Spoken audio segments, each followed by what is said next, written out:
what words would you use to describe just sort of your own mental, spiritual, psychological state in that first 24 hours as you're trying to absorb and, just take in what's going on? Survival, because now it's me. We're no longer a group. We're individuals inside of a house that was part of a group that has been demolished, that is gone. And so the thing about the brotherhood for me at that point was there is no brotherhood. That was destroyed. That was destroyed 250 miles away in the middle of the jungle. And I can't trust any of you either because I wasn't here at the house when these other murders happened. I also wasn't at the house when the radio command came over to ham radio to do this and this and this. So I'm back in the exact same moment I was within my first hour of coming into Jonestown. And that is, here I am again in a foreign country. I'm not in the jungle, I'm in a city, but all I have is a pocket knife. Mm. These GDF soldiers, they have their rifles, they have their pistols. The Georgetown police are there, they have their sidearms. They're scared.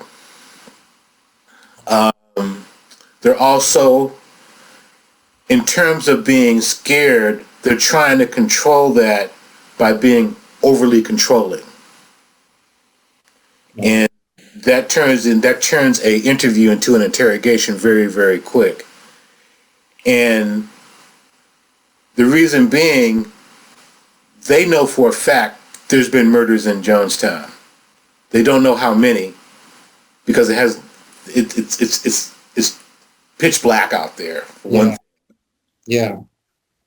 And it's the day of. So things are still being uncovered. They can't uncover it until the next morning, which would be the morning of the 19th.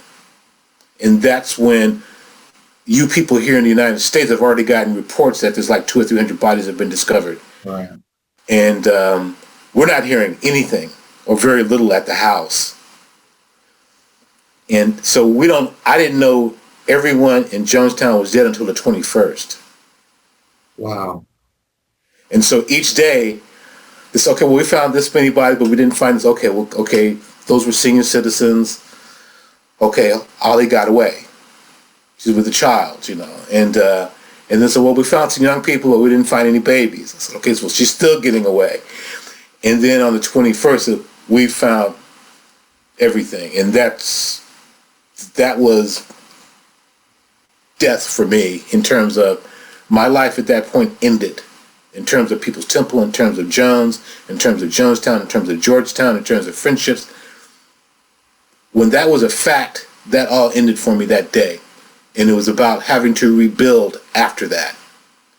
So I took that as, that is my death, I'm gone. Because everything that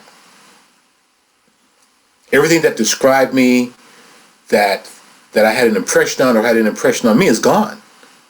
My whole is gone. The whole of it is gone. Pictures, memories, mementos, friendships, spats you had with other people, men or women or guys and gals that you didn't like, other people that you really loved, you really cared about, you never told them how much you cared about them. People who you could not stand. Mm. But it's like, I didn't want you to die. Mm. It's like in your neighborhood, you have some neighbors you really like, you have some neighbors you don't really care about, like whatever. But you don't wish the worst for them. You just don't want to you just don't interact with those folks, that's all. I remember describing it to someone. I said, you go to sleep one night on the couch in the front room. Your wife is in the bedroom, your child is in the other bedroom. You wake up the next morning, your child is dead, your wife is dead. You go outside, everybody on your block is dead. There's no buses, there's no traffic. You go down to the store, everybody in the store is dead. Everybody's dead at the gas station. My whole life stopped that day. There's no recovery from that. There's no justification for that. There's no way to explain it.